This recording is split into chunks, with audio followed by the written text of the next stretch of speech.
ایک سوال یہ تحریر فرمایا ہے کہ شیعہ سنی کا نکاح جائز ہے یا ناجائز، اور مغل بادشاہوں نے ہندو لڑکیوں سے شادیاں کیسے کر لی، مشرک لڑکی سے ان کا نکاح، اس کی کیا حرمت ہے؟ پہلی بات، جہاں تک شیعہ اور سنی کا تعلق ہے،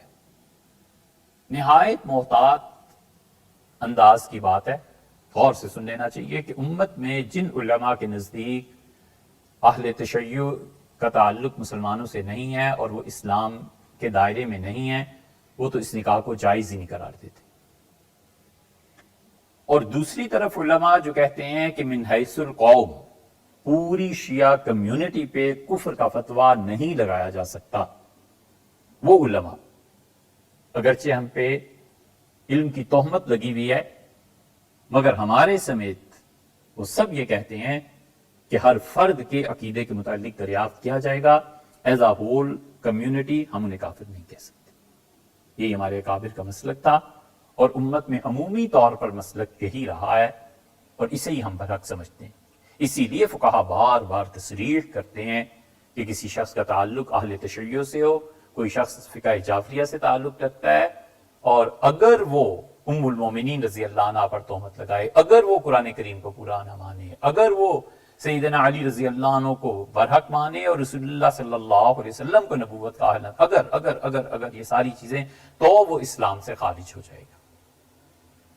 وَلَا الاطلاق فتویٰ نہیں دیتے، ابسلیوٹلی سارے کافر اہل تشیع نہیں کہتے، امت میں عمومی طور پر یہی ہے۔ حضرت شاہ ولی اللہ رحمۃ اللہ کو دیکھ لیں، اور شاہ عبدالعزیز صاحب رحمۃ اللہ کی تحفہ اصلاح شریعہ دیکھ لیں، تو بالکل ہی بات کھل جاتی ہے۔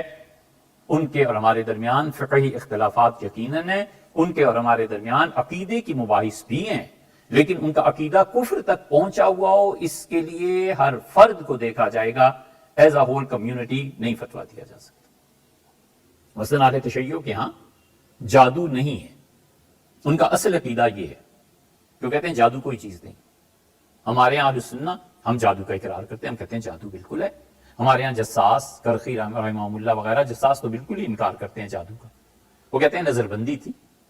احکام القرآن ان کی دیکھ لیں۔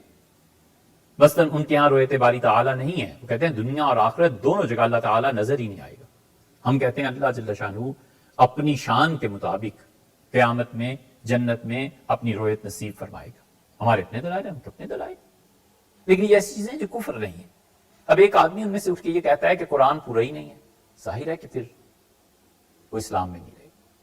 ایک آدمی کہتا ہے کہ قرآن تو نازل ہوا تھا، فلاں فلاں نے چھپا لیا تھا، فلاں فلاں نے گڑبڑ کر دی تھی، ہم تک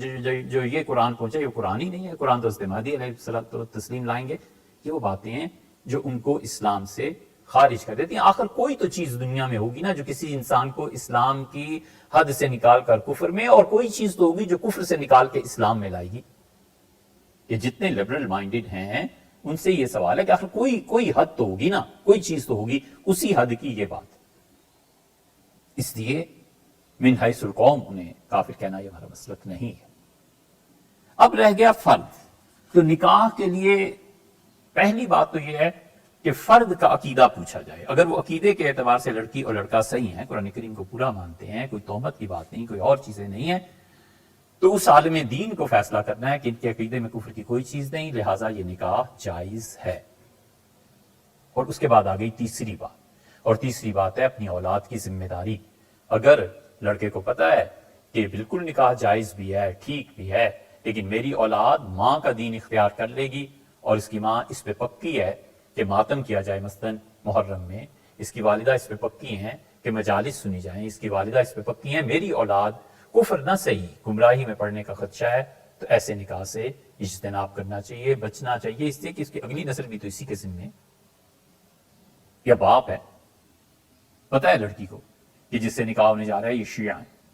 اور ان کا کوئی اعتبار نہیں ہے، میرے بچے کل کو پیدا ہوں اور یہ انہیں ایسی چیزوں میں لے جائیں جو میرا مسلک اور عقیدہ نہیں ہے، تو پھر کیا ہوگا؟